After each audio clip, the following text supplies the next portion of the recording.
Good morning, everyone, or good afternoon, depending on what time zone you're joining us from, and welcome to today's webinar, Briefing Unpacking Your ISO 27001-2022 Transition Strategy.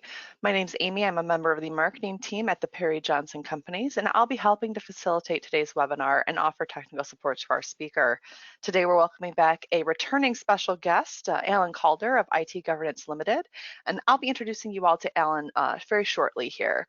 But just before we get started, I wanted to remind all of our attendees that you will be on mute for the duration of the session to ensure audio quality and adequate bandwidth for our presenter. However, we absolutely do want to take any questions that you might have regarding all of the material we're going to discuss today. Two of the most common questions we get regarding the webinar itself usually have to do with the slides or a recording of the broadcast. And I'm happy to say that both our slides will be available for download from the PGR website, and the recording, including the voiceover and full Q&A at the end, will be available for free on our YouTube channel. Just give us about 24 to 48 hours to upload that recording, and it'll be available for your review. Or if you want to go ahead and send the link to a colleague or someone who might have missed the webinar, feel free to do that as well. And I'm going to go ahead and show you all how you can ask those vital questions that we would love to answer today. On your control panel on your screen, you should see a questions tab. On the left-hand side, there's going to be a little triangle. If you click that triangle, it should open something that looks slightly like this, might be different on your device, but you can go ahead and type your question right into the appropriate field there, click the send button, and that'll come through on our end for us to answer hopefully as completely and informatively as possible. But without further ado, I'm going to go ahead and introduce our speaker today, Alan Calder. Alan is an internationally acknowledged cybersecurity expert and a leading author on information security and IT governance issues. He's the founder and executive chairman of IT Governance Limited, a single source provider of cyber risk and privacy management solutions. Alan co-wrote the definitive compliance guide, IT Governance, an International Guide to Data Security, and ISO 27001/ISO 27002 with the help of Steve Watkins. And this is the basis for the UK Open University's postgraduate course on information security. So Alan literally co-wrote the book on the topic, which we love to see. He's also written a number of other popular books on ISO 27001 and the EU's GDPR, including the popular EU General Data Protection Regulation, GDPR, an Implementation and Compliance Guide, which provides a clear and comprehensive guide to the regulation, while setting out obligations of data processors and controllers. Alan, welcome back to one of our webinars. It's always great to have you on, and I'm going to hand things over to you so you can get started. Great, thank you, Amy, and nice to have you back, and good morning, ladies and gentlemen. I'm going to be talking to you about ISO 27001-2022, and I expect there'll be some of you who are looking at implementing ISO 27001 for the first time, and others who will be looking at transitioning from a management system which has already been certified or registered to ISO 27001-2013. So this webinar will address both of your requirements. As a business IT governance, we've been at this for some 20 years, so before even the version for ISO 27001, we've been clients now, about 12,000 of them across 6 different continents, to help them implement cyber risk and governance solutions, many of them built around ISO 27001. We've probably got the most comprehensive product and service offering around ISO 27001 to help organizations prepare for certification. As Amy said, I've been at this as well as the company being at it for a long time, written a lot, and I hope that what I've captured in talking to many clients, working with many clients, and in the various books is useful in this webinar in terms of helping you all get to grips with the idea of how you're going to make an ISO 27001 2013 to 2022 transition. Probably got some questions. As Amy said, please don't lose them, put them into the chat function. We'll answer them as we come to the end of the webinar, but I'm probably going to run for about 30 minutes or so in terms of starting with the changes introduced by ISO 27001. The new standard was published after something like about 18 months worth of development on October the 25th last year. It almost looked like a damp squib because the number of changes to the standard itself, to the clauses 4 through 10, weren't that dramatic. There'd been, through the various drafts, a range of more dramatic changes suggested that were then taken out. A number of very practical changes were left in, as you'll see. And the most dramatic changes were to Annex A, because Annex A, of course, reflects ISO 27002, which did go through very substantial changes and was published earlier than ISO 27001. The most recent version of the ISO standard was published in 2013. That replaced a version published in 2008, and that replaced a version published in 2003. And the original versions were a British standard back in about 1997 to 1999. So it's had a lot of evolution. International evolution of management standards means that there's a lot of experience of organizations who have been certified goes into the revisions of the standard, as do the views and experiences of expert panels around the world. So every new iteration of the brings a set of improvements that reflect real-world requirements of organizations. And ISO 27001 2022 does bring a number of specific changes, not very wide-ranging changes, but specific changes in terms of the way that organizations are expected to manage information security. Welcomed as a standard more for the changes to Annex A and the way those reflect ISO 27002 than just for the changes in the clauses 4 through 10 of the management standard itself. Before I go into those, let me just talk briefly about the transition timetable. Accreditation bodies, and this is the timetable set by the International Accreditation Federation, the IAF. Accreditation bodies, there's one for every single country that belongs to the IAF, have 6 months from the end of the month in which the standard was published to come up with a certification scheme or an amendment to the certification scheme for certification bodies within their scope. So they have to have produced a scheme logically, therefore, by the end of April 2023. All certification bodies must transition to the new standard within 18 months of it being published. That means by the end of April 2024, and certification to ISO 27001 2022 must begin no later than the 31st of October this year. The reality is that many certification bodies will be ready to deal with certification before that, but what the IAF is saying is that by no later than October of this year, all certification bodies must be in a position to handle certification or registration, depending on which word you prefer, to ISO 27001. All organizations that have an ISO 27001 2013 management system must complete their transition and have a new certificate by the 31st of October 2025. In other words, that's 3 years after the standard itself was published. So there's a substantial period. What that means is that you could start implementing a management system that complies with the ISO 27001 2013 if you wanted to, knowing that you have lots of time to transition to the 2022 standard in due course. And there are some commercial logical reasons why you might want to do that, including the fact that there's an awful lot of products and services, skills and competences in place around 2013, and there's only a small limited number of organizations like ourselves and Perry Johnson who are already ready to deal with ISO 27001 2022. But it's a kind of commercial decision for you to make. But that's an overview of the transition timetable. Let me talk now about some of the changes to the standard. I'm going to break that up into two areas of discussion. The first is the standard itself. ISO 27001 2022 has the clauses you have to comply with, the clauses 4 through 10. It has an Annex A. Annex A is a list of controls, and it's a reference annex. In other words, you don't have to comply with all of the controls. You don't have to implement all of the controls, but you have to identify which of the controls you have chosen to implement, which you haven't, why you haven't, where you haven't, and you have to provide appropriate data about what you've done.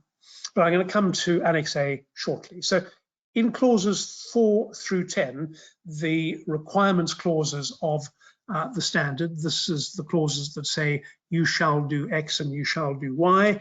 The changes are in, first of all, clause 4 and 5, which deal with context and scope. And the changes really are simple changes in wording, which says you have to identify the relevant requirements of interested parties. It used to just be identify the requirements of interested parties, but of course, interested parties and interested parties would be customers, would be regulators, could be government bodies, could be suppliers. They could have requirements which are not reflected by, are not part of an information security management system. So this is simply tightening up the definition and saying, identify the relevant, the information security relevant requirements of interested parties and determine which of those will be identified through the information security management system and which won't. So that should be documented logically. The information security management system now explicitly includes the processes needed in order to deliver on the requirements of interested parties and the interactions between those processes and the interested parties. So you need to do a much more careful mapping of requirements and of processes, your business processes. It's not a requirement, it's a practical thing to do, is to map your business processes and identify which of those business processes are likely to trigger requirements by interested parties. And the most normal requirements are those that occur around either customer requirements around cybersecurity or more often regulatory and legal requirements around data protection and data privacy. So that's the first area of change. The second is in clause 6, which deals with planning.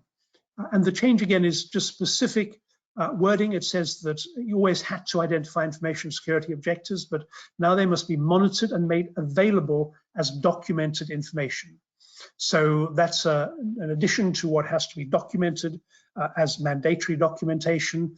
And there's a new clause on planning changes in clause 6, a subclause which now says that you need to identify changes and you need to manage the way in which you implement the changes to the information security management system. Good organizations would have been doing that anyway. You just need to build that into the processes for your ISMS. Clause 7, the requirements to define who will communicate and the processes for effecting communication have been replaced by a rather more generic requirement, which is simply that you define how you communicate whatever needs to be communicated in respect of the ISMS. So you can reduce the specificity, although there's not a lot of benefit in doing so. You can be slightly broader about defining how you communicate ISMS requirements, activities, and everything within the scope of the ISMS. In terms of the operation of the management system, that's clause 8, you need to establish criteria for processes to implement the actions identified in clause 6. That's your planning. You identified what you needed to do in order to achieve the information security objectives of the organization, what processes should be in place, and in particular, you need to specifically identify externally provided processes, products, or services that are relevant to the information security management system, rather than just processes generically that are relevant. And so again, it's a tightening up, a greater specificity in terms of how you make sure that externally provided processes, services, and products are clearly identified and clearly linked into the information security management system. In clause 9 and 10, methods of monitoring, measuring, analyzing, and evaluating the effectiveness of the ISMS need to be very much more clearly documented, and changes in the needs and expectations of interested parties needs to be clearly addressed through management review. So very straightforward, really not dramatic changes to the management system itself. buy a copy of ISO 27001:2022. You can probably even get hold of a red line copy, which makes the changes in the wording very clear. And you're simply going to want to amend the documentation in your own ISMS to reflect the changes in the standard. The bigger changes are in Annex A. And Annex A has been revised to align it with what ISO 27001:2022 covers. And ISO 27001:2022 now has only 93 controls. That's a reduction from the 114 that were in ISO 27002:2013. And those controls are grouped into 4 themes rather than into the 14 clauses that you might be used to. The 4 themes are organizational, technological, physical, and people. And it simply means that it makes it easier when you're thinking about what controls you might apply to deal with a particular area of risk. If you're dealing with organizational risk, there are 37 controls specifically to select from. It makes it much easier for you to identify which controls interact with one another, support one another, and help you reduce either likelihood or impact of an identified threat. There are a number of completely new controls. I've listed those on the right-hand side of the slide as you look at it. Threat intelligence, information security for the use of cloud services. I'll come back to that when we talk a bit about scope statement for the certificate. ICT readiness for business continuity, physical security monitoring, configuration management, information deletion. Again, there's a specific link there to personal data protection regimes such as GDPR. As for data masking and data leakage prevention, there's a link to PCI where data masking is concerned, monitoring activities and web filtering and secure coding. And secure coding reflects obviously some of the attack vectors selected by today's cyber criminals who recognize that being able to put ransomware into a code update is a very neat way to get into an awful lot of organizations in a way that they will find difficult to deal with. So a number of completely new controls. You'll have to think about A, whether they're applicable or not, and B, if they're applicable, how you will go about applying them, obviously to what kind of risk. So that's the first set of changes. 93 controls from 114, the introduction of about 8 new controls specifically, and all of those controls organized in 4 themes rather than in the 14 clauses. The other big change is that controls now have 5 attributes linked to them, and that's driven by the same logic as puts the controls into 4 themes, and it's designed to enable you to think about categorizing controls in relation to specific risks. So the first attribute is control type. Is it a preventive, detective, or corrective control? A preventive control is designed to prevent something happening. A detective control is also designed to reduce likelihood because it's detecting something as it's happening, but it could also have a role in reducing impact, because if you can detect something early on, you can respond more quickly and therefore the impact will be lessened. And corrective, which is quite clearly correcting something so that it doesn't happen again. So preventive, detective, corrective, control type, information security properties. Are we dealing with confidentiality, integrity, or availability? Very helpful in terms of dealing with your information security risk assessment, which is typically looking at threats to C, I, and or A. Enables you to think about the way in which a specific control helps you deal with reducing the likelihood or impact in respect of each one of those properties. Linkages to cybersecurity concepts such as identify, protect, detect, respond, and recover, dealing with the logic of cybersecurity defense in depth. And cybersecurity defense in depth is really built around identifying, protecting, detecting, responding, and recovering from attacks. And cybersecurity defense in depth is the only way in which an organization today can effectively deal with the complex, sophisticated types of attacks which we have to deal with. Operational capabilities such as governance, asset management, that enables you to much more easily determine who might own the implementation and maintenance monitoring of a particular control. And then security domains, lastly. Again, is this a control which fits into a governance domain or into a protection or defense or resilience domain? So all of those attributes are designed to enable you to get a much better linkage between the management system and business as usual, and the way in which the whole organization is designed to operate. So really helpful, useful change in ISO 27002. As I said, you don't have to implement ISO 27002. ISO 27002 is a guidance standard. What you have to do is identify which of the controls in Annex A, and therefore you need to understand what the controls in Annex A are. You have to determine which of those you have implemented, and you have to, for those that you've not implemented, explain why they're not appropriate, and have to, for the controls you have implemented, set out how you've implemented them. So if you're implementing ISO 27001, what does ISO 27001-2022 mean to you? If you're starting today, what do you need to think about? Well, when I put these slides together, most certification bodies were at that point unlikely to offer certification to ISO 27001-2022 for probably 6 months after the standards publication, in other words, by April 2023. Some standards bodies, PJR, for instance, are ready to certify now. Well-organized certification bodies able to deal with certification registration ahead of the timetable. But whatever route you choose commercially, ISO 27001-2013 will not be retired for 3 years. So not until the end of October 2025.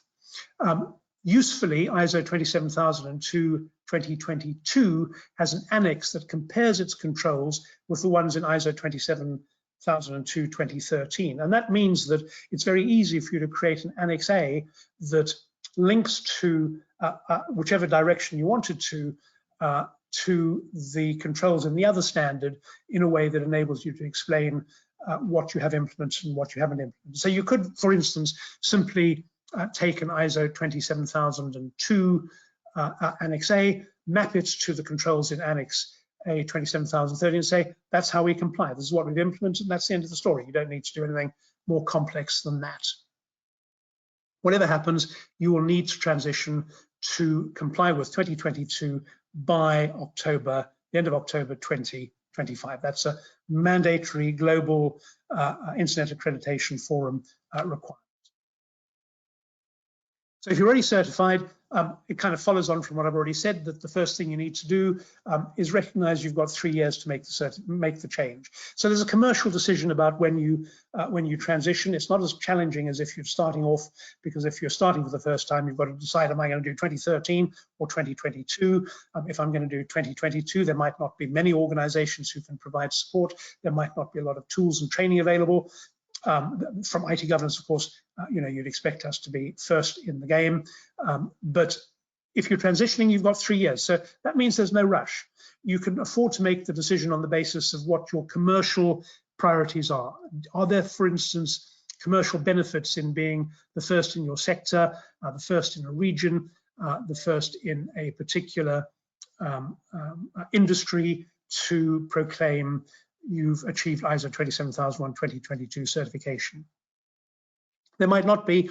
You might want to take your time. You might want to give yourself time to think through how you're going to go about implementing the new controls, what your transition might look like.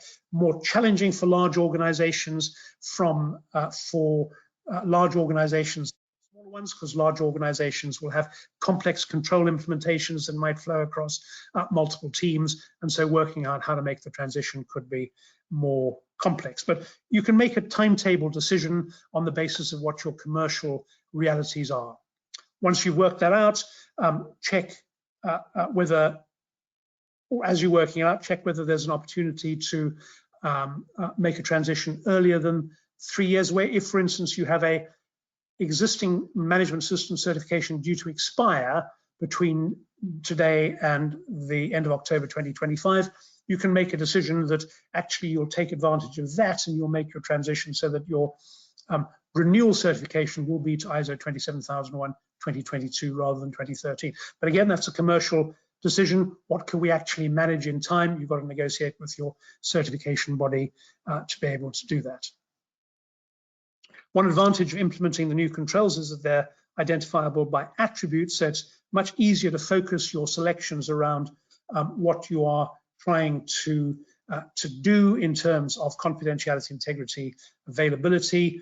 Much easier to look at how those controls are going to fit very broadly into the rest of your management system. And all of those, the implementation of ISO 27001, because of the ISO 27002 control structure, might make it easier for you to look at how you're going about meeting a much broader range of compliance obligations. And so you could get from an early implementation, an early transition to ISO 27001 2022, a number of other benefits across your broader compliance environment. We increasingly in IT governance are talking to our clients about ISO 27001 as the spearhead, the framework for a cyber resilience, cyber defense in depth, general data protection, data privacy, et cetera, compliance demonstration. Because it's such a solid standard in its latest iteration, ISO 27001 is an extraordinarily powerful way to demonstrate to all stakeholders the breadth and depth of the way in which the organization has gone about meeting its broad range of obligations. How do you create a transition strategy? What does a transition strategy look like? Starting point, as I said, is bear in mind that you could start off today, simply implement an ISO 27001 2013 management system. You've got 3 years having done that to make the transition to 27001 2022. It won't be very painful to do. Yes, you're going to need to update management system documentation to reflect particularly the clause 6 changes, but the other minor changes elsewhere to clauses 4, 5, 7, 9, 8, 9, and 10, but they're very minor. You can make them, they're straightforward. Certainly the big job is your statement of applicability has to be amended to map the 2013 controls to the 2022 controls. That's easy to do. You don't have to work that out for yourself because the ISO Joint Committee has already done that. And anytime before transition, you can implement controls from ISO 27002, as long as you map them to an existing 27001 Annex A, you don't have to make the transition. So you could, as part of your continual improvement, start implementing ISO 27002 2022 controls anytime over the next 6, 12, 18, 24 months. Keep mapping them to an existing ISO 27001 2013 Annex A. And then at the point that you're ready to make the overall transition, you can just simply swap the two annexes around in a way that enables you to go, okay, now we want to get certification to the 2022 version of the standard. So there's a number of ways in which you can put together a transition strategy so that it doesn't have to be big bang. It can be done just as part of business as usual. So what are the different ways in which we can help you do that? What might you turn to for support and help? And of course, the logical a place to be thinking about ISO 27001 is to go back to your risk assessment. And if you're starting off on the ISO 27001 journey, risk assessment is really where you start.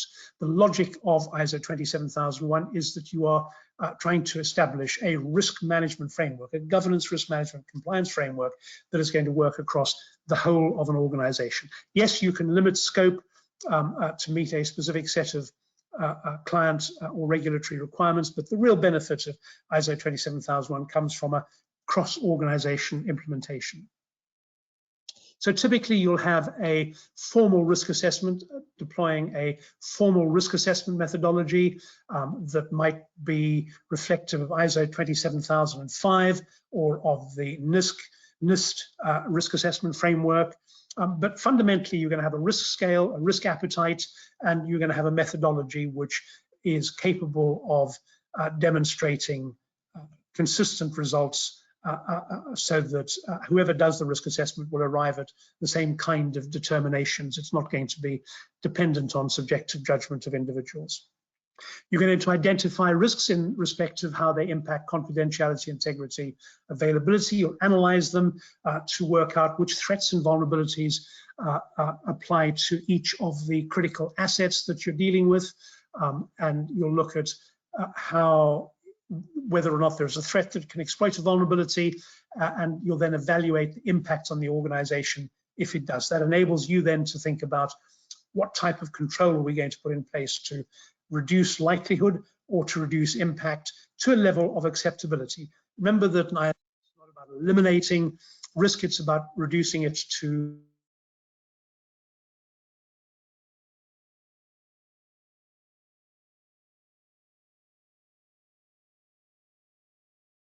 a level acceptable to you as an organization, which the likelihood organization.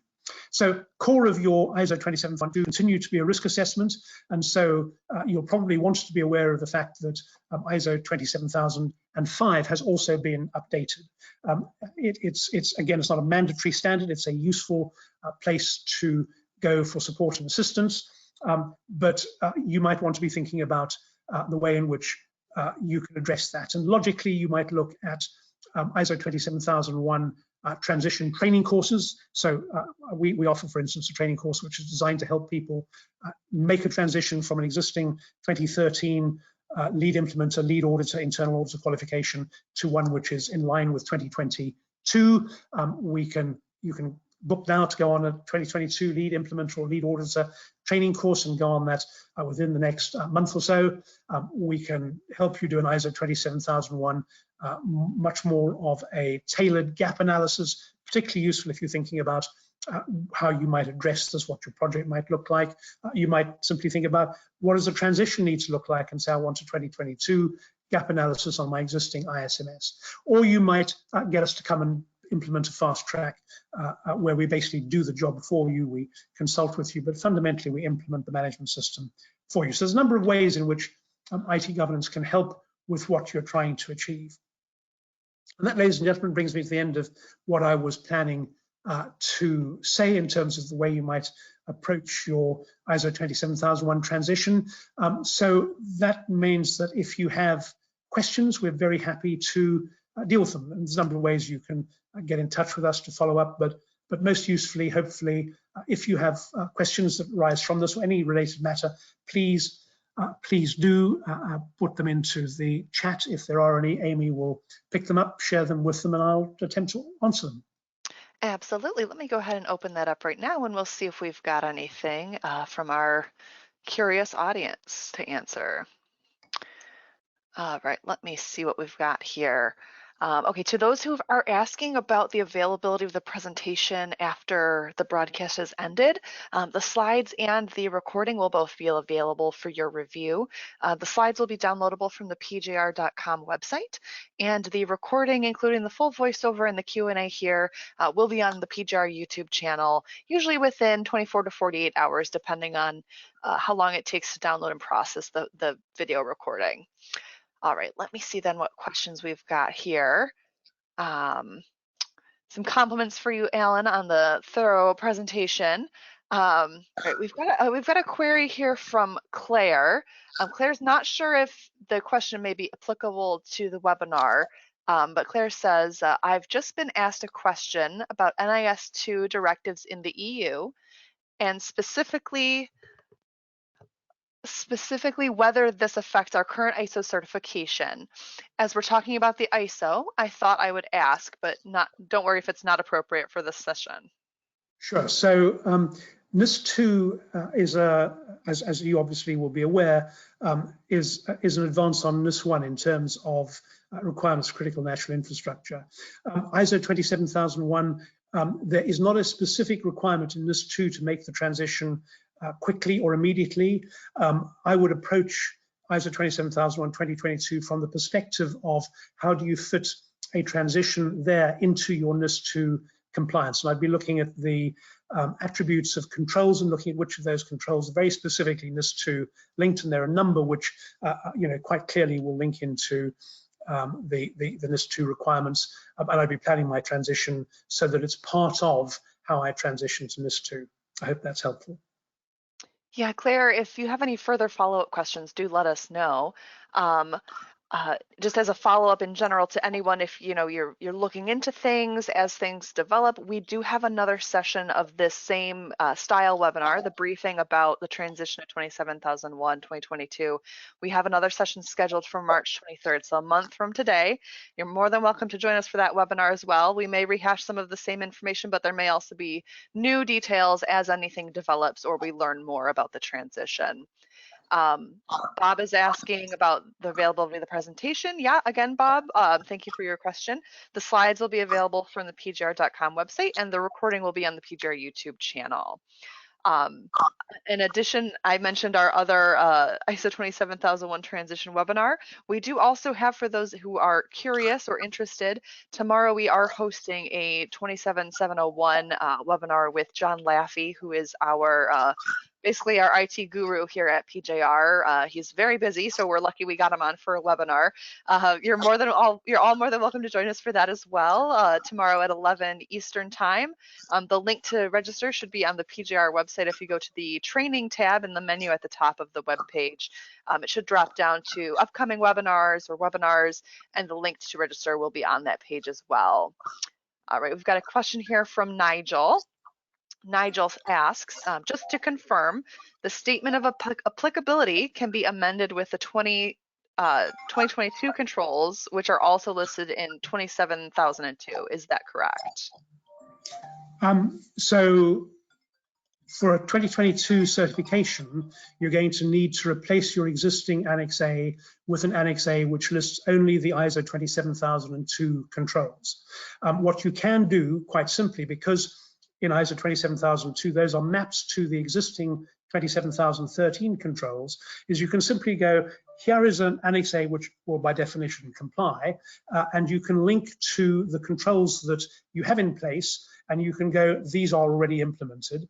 And the new controls, you can simply say, we haven't yet implemented because we don't have a threat or a vulnerability which needs us to implement them. And you will then have immediately an ISO 27001 2022 compliant Annex A. I hope that answers the question. Yeah, Nigel, if you need any more clarification, please do let us know. And if anyone else has other questions, please shoot them over. We have plenty of time here at the end of the session to address any questions, comments, concerns you might have.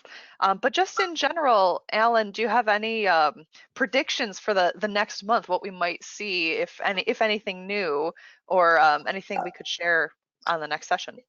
Yeah, sure. So I think there are a number of improvements coming through as certification bodies get to grips with their own implementation timetables. But I think for most organizations, I want to pick up on the comments about NIST 2.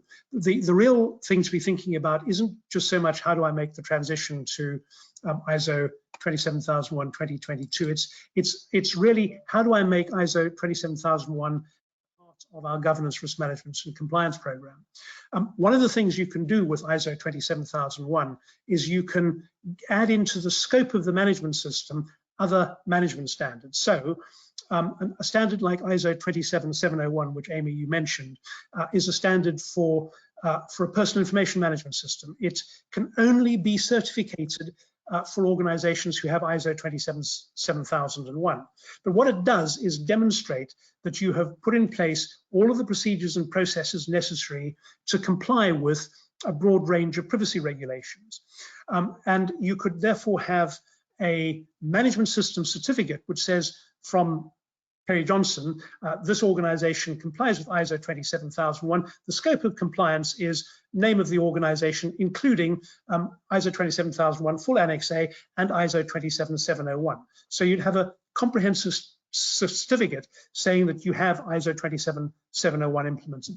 And you can go further than that. You can, if you're looking at perhaps processing personal data in the cloud or general cyber security controls, you could add ISO 27017 or 27018, which are also guidance standards in the family, into your overall scope, integrate them into your management system, have your certification body carry out an audit that includes them, and you've then got a really comprehensive scope statement and a really comprehensive management system, which goes, further and further to help stakeholders recognize the value of your management system. And over the next probably 12 or 18 months, we expect to see more and more organizations recognizing that their management system shouldn't just be a tick box. It shouldn't just be something which is part of meeting clients' requirements. You have to have ISO 27001 to be on our bid list,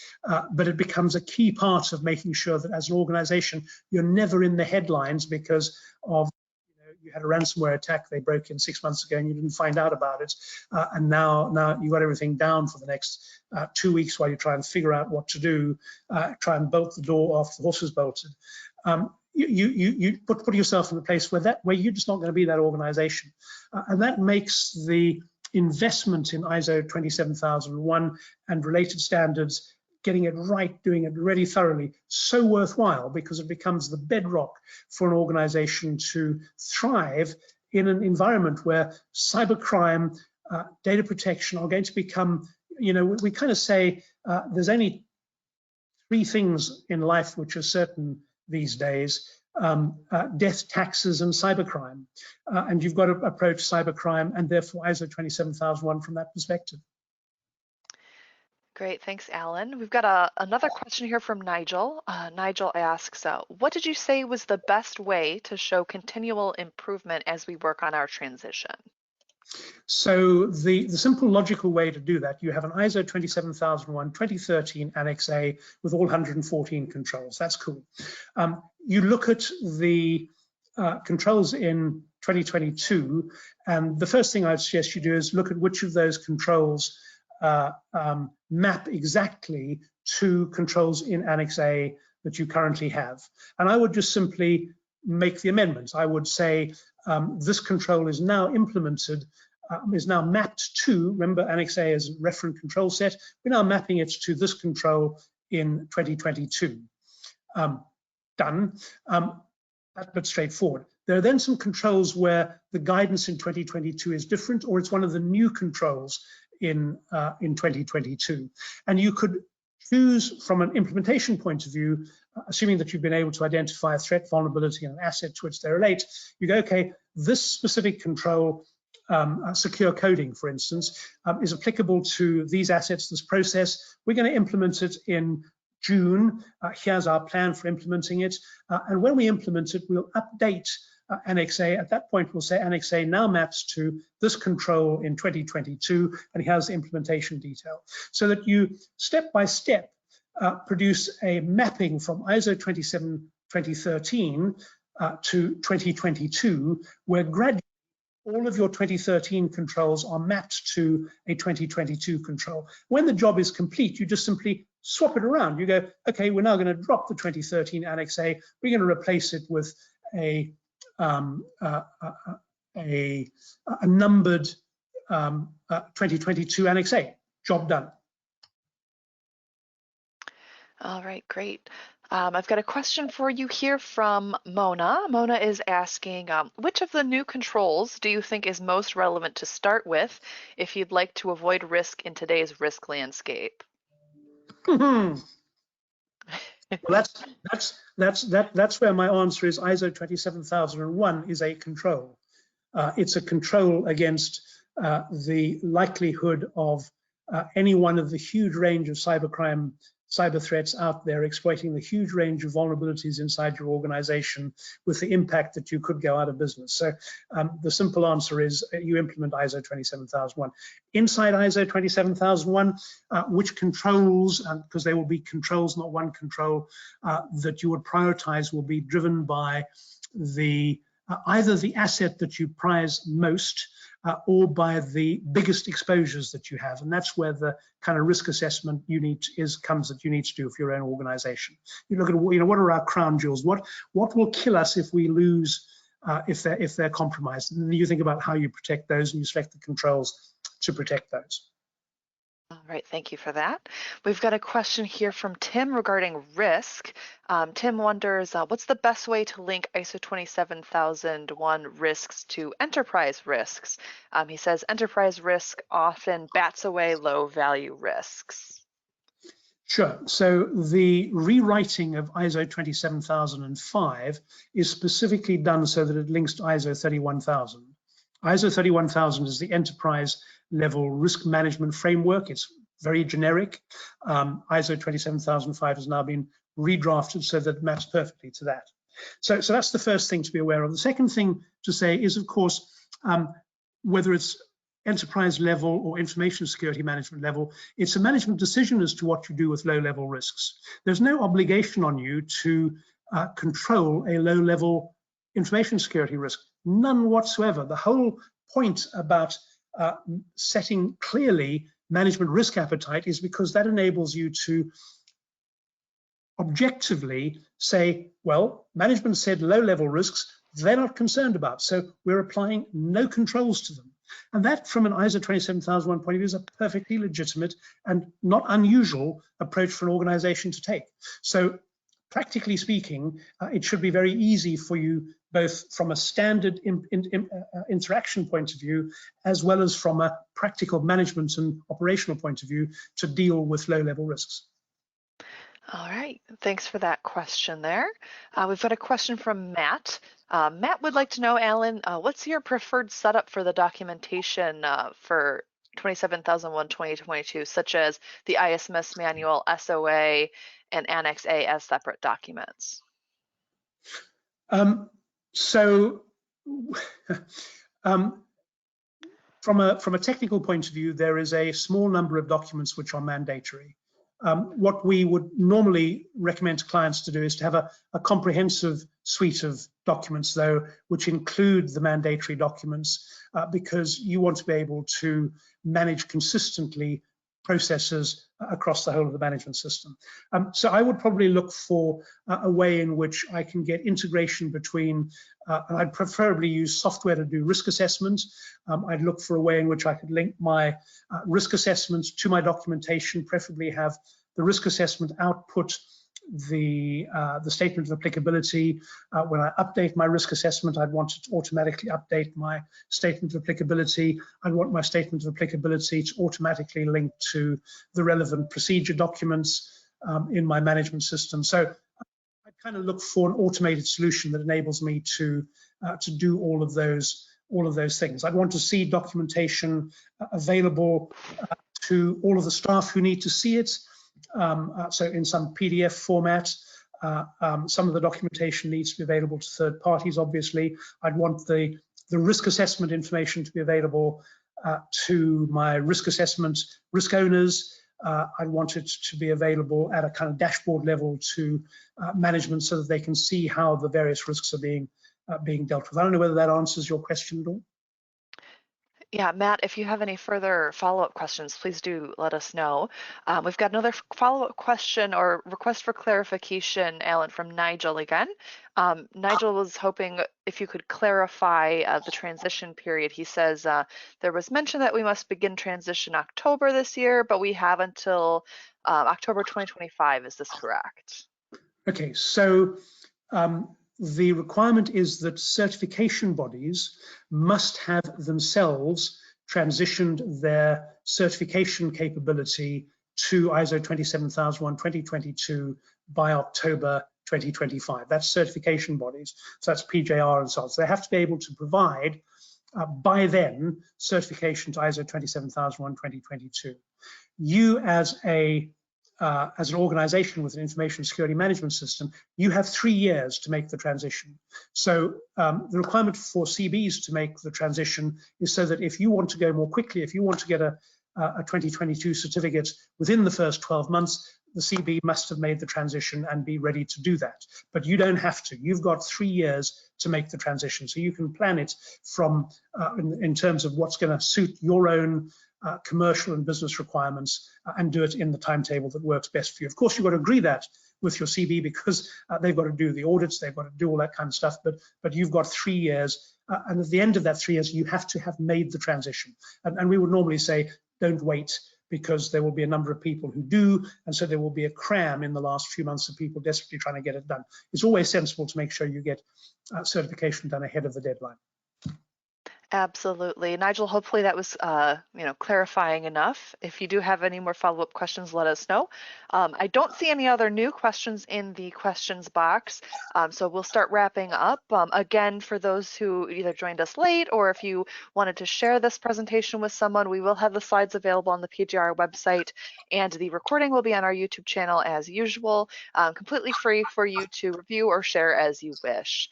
I'm not seeing any other hands go up or questions come in, so I think we can wrap things up for today. Alan, thank you again so much once again for a very comprehensive presentation and great answers to questions. We always love having a good dynamic Q&A with the audience.